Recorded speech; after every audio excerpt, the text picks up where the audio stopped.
A Grande Revolução Francesa, 1789, França. Artigo escrito pelo professor Edgar Dias de Vasconcelos. Foi um dos grandes fatos históricos da humanidade. No plano prático, constituiu-se na luta política que levou à superação do modelo feudal de produção e à introdução da implantação definitiva da sociedade capitalista, a morte do antigo regime político e o início do que viria a caracterizar-se a idade moderna e contemporânea. A importância de estudar esse grande fato político foi um movimento liderado pela burguesia orientado pela filosofia iluminista, com participação de outras forças, como agentes sociais da Revolução, produtores, comerciantes, camponeses, todos os explorados por um regime da servidão. Via na Revolução uma perspectiva de mudança de vida. Então uniram a burguesia com o objetivo de realizar a mudança, o que levou um longo tempo, passando por diversas fases. Durante esse tempo, o processo de revolução, a luta política foi aos poucos destruindo a velha estrutura política do antigo regime. A burguesia, quando chegou ao poder, a primeira coisa que se realizou foi acabar de imediato com alguns privilégios, entre eles o de nascimento da nobreza. A grande crítica que se faz que do ponto do direito econômico, a burguesia nunca foi tão revolucionária, porque em lugar do direito do nascimento nobre, colocou o privilégio social do dinheiro, o que significou as conquistas dos direitos econômicos apenas para a burguesia. Para entender a Revolução Francesa, temos que compreender a situação social, política e econômica que antecedeu a Revolução, exatamente no final do século XVIII. A França vivia um processo necessariamente de transição. As mudanças econômicas e a nova classe em ascensão, a burguesia, não teria espaço para disputa de poder ao meio do antigo regime. Necessariamente teria que acontecer a Revolução. A França tinha 25 milhões de habitantes. Era o país mais populoso da Europa. Também o mais desenvolvido juntamente com a Inglaterra. No antigo regime, a França era dividida em ordens ou estamentos sociais. O clero, particularmente o alto clero, juntamente com a nobreza palaciana, estava no primeiro estado de classe social. O segundo estado, o estado da nobreza e o baixo clero. O terceiro e último dos estados, os demais franceses, incluindo a burguesia. Cada uma dessas classes dividia-se em outros grupos com interesses opostos em relação à organização política francesa. Mas no momento da Revolução aconteceu uma concatenação de interesses ao comando da burguesia, o que durou durante o processo revolucionário. O primeiro estado, constituído pelo alto clero, a população aproximadamente de 120 mil pessoas, sendo que o alto clero já era antes da nobreza por origem de família nobre, bispos, abades e cônegos. Suas riquezas vinham por ter a terra como propriedade e ainda recebiam dízimos. O baixo clero, padres vigários, economicamente pobres, que de certo modo formava a plebe eclesiástica. Ainda existiam os padres de ordem religiosa, que compunha uma realidade diferenciada a esse meio eclesiástico. O segundo estado, constituído pela nobreza em geral, era formado por 350 mil pessoas, dividido em três grupos principais. Nobreza cortesã, aquela que vivia no palácio, era a nobreza mais importante nessa divisão. Essa nobreza vivia ao redor do rei, improdutiva e conservadora politicamente, à custa de pensões da monarquia. A nobreza provincial vivia no campo, à custa dos rendimentos feudais recebidos pelas suas terras. A nobreza de toga, formada por burgueses ricos, com ideologias do antigo regime, compravam títulos e cargos políticos de prestígio. O terceiro estado, formado pela grande maioria, contava com mais de 24 milhões de franceses, composto por diferentes grupos, sendo os principais em análise.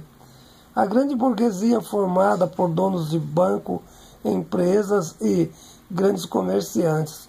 A pequena burguesia, médicos, advogados, professores e médios comerciantes. O sans-culotte, camada social urbana muito pobre, composta por artesãos, aprendizes de ofícios, assalariados, desempregados e marginalizados. Os camponeses eram trabalhadores livres e semilivres, presos às regras feudais.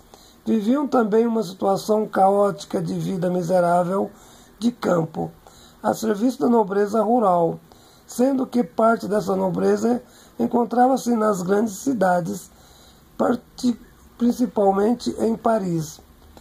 A economia francesa era basicamente rural e tinha estrutura feudal. 80% da população vivia do campo na mais extrema miséria. A produção do campo era insuficiente para o conjunto da população. Secas, colheitas ruins provocavam falta de abastecimentos nas cidades. Alimentos subiam muito, o povo vivia na miséria, os pobres não conseguiam alimentar. A indústria francesa estava vivendo uma grande crise, em parte devido a um tratado realizado com a Inglaterra, o que era definido: a Inglaterra venderia à França tecidos e a mesma à Inglaterra vinhos.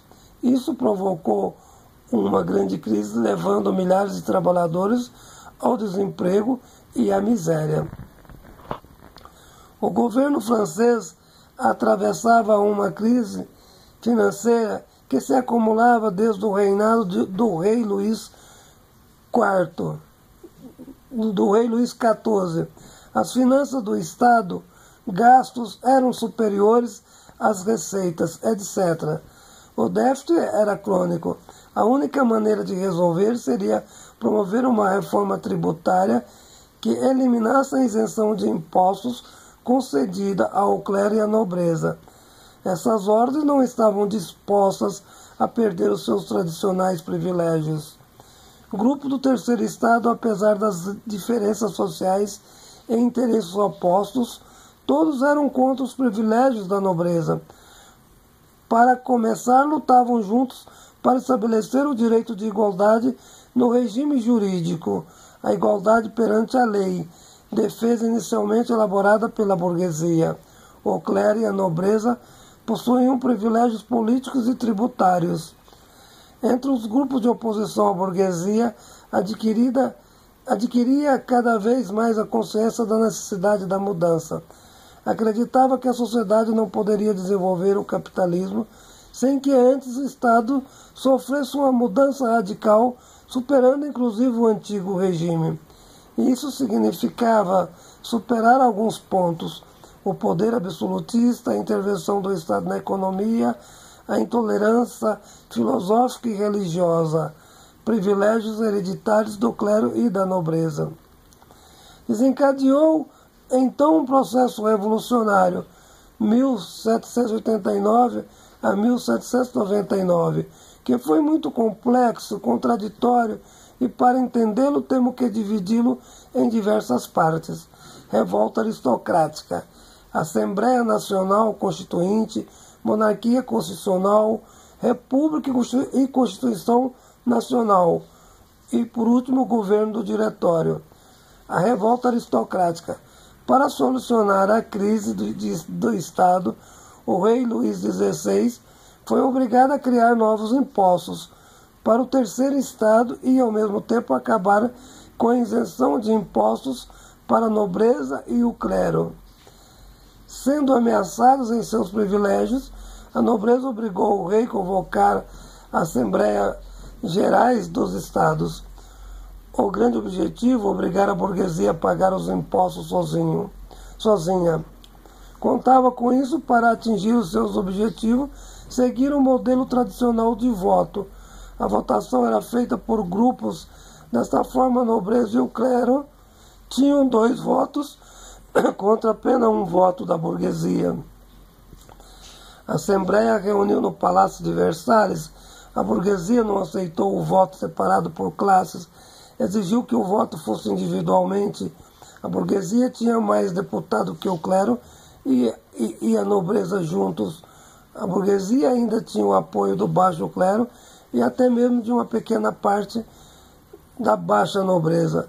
O rei deu seu apoio ao clero e a nobreza não aceitando as propostas da burguesia. Aqui desencadeou o processo revolucionário. A reação foi imediata por parte da burguesia. Em 17 de junho de 1789, o terceiro Estado se declarou em Assembleia Constituinte. O grande objetivo era elaborar uma Constituição para a França. O rei mandou fechar a sala onde estava reunido a burguesia, mas a mesma decidiu continuar em Assembleia até elaborar uma Constituição para a França. Esse episódio, historicamente, ficou conhecido como juramento do jogo da pela. Luís XVI ordenou que o exército invadisse a Assembleia e prendesse os deputados burgueses.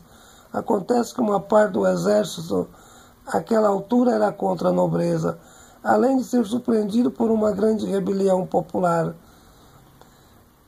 Em 14 de julho de 1789, o povo invadiu Bastilha, onde estavam presos os inimigos políticos do rei.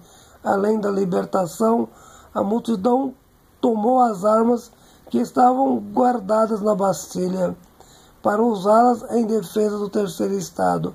A revolta tomou a França toda. Sem força política e militar, o rei foi obrigado a reconhecer a Assembleia Constituinte. Em 4 de agosto de 1789, foi abolido o regime feudal, os direitos senhoriais sobre os camponeses. Acabou com os privilégios do clero e da nobreza. Confiscou os bens da igreja e colocou o clero subordinado ao Estado. O Papa não aceitou a revolução. Parte significativa do clero deixou a França, juntamente com a nobreza, e de fora, usando forças conservadoras, tentou organizar um novo exército para retomar os seus antigos privilégios. Em 1791, foi concluída a Constituição. A França tornava uma monarquia constitucional. O rei não tinha poder absoluto. O antigo regime não estava mais acima das leis.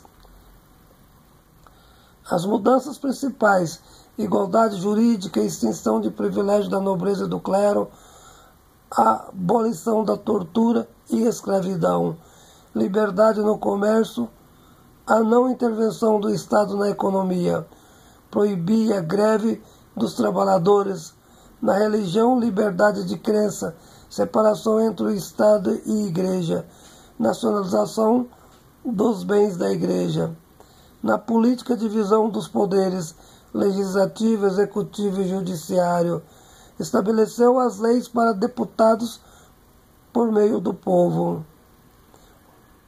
Ou melhor, estabeleceu as eleições para os deputados por meio do voto. O rei Luís XVI, não aceitando a perda do poder, uniu a monarquia da Áustria com o objetivo de recuperar o poder. Tentou fugir da França para orientar as forças da monarquia. Foi descoberto e preso, ficando à guarda de Robespierre. A Áustria invadiu a França, mas foi derrotada pelo exército e povo. Diante desse fato, em 22 de setembro de 1792, os revolucionários acabaram definitivamente com a monarquia e estabeleceu a república. Novas forças políticas tomaram o poder, 3 forças distintas: girondinos, a alta burguesia, que defendiam posições liberais e moderadas, jacobinos, representava a classe média e desejava mudanças radicais, com a diminuição da miséria entre as pessoas. O grupo da planície pertencia à burguesia financeira, grupo conservador e oportunista, de acordo com quem estava no poder. Luís XVI foi levado ao julgamento e condenado pelos jacobinos como traidor ao ideário do povo francês. Isso provocou uma reação internacional entre as nobrezas conservadoras. Os jacobinos no poder estabeleceram um regime de terror, matando mais de 40 mil girondinos da alta burguesia e nobreza. Girondinos, planície e parte da nobreza uniram-se com o apoio de forças internacionais. Acabou com o regime de terror estabelecido pelos jacobinos, levando Robespierre à guilhotina, liquidando o regime de terror. Estabeleceu então o regime de diretório, comandado por 5 deputados dos girondinos. Esse governo teve muitas perturbações políticas, tanto dos jacobinos como dos monarquistas que desejavam tomar o poder. Diante de uma perspectiva política sem saída para evitar a retomada do poder pela esquerda, jacobinos ou pela extrema-direita, a nobreza e o clero, que estavam fortificados por forças reacionárias de outro país. Um jovem militar, Napoleão Bonaparte, para salvar a revolução, tomou o poder com apoio militar, dissolvendo o diretório e estabeleceu o consulado, completando a revolução, não mais por forças democráticas, e ao longo dos anos a burguesia assumiu o poder definitivamente na França. Desta forma realizou-se a principal revolução burguesa do mundo. Artigo escrito pelo professor Edgar Dias de Vasconcelos.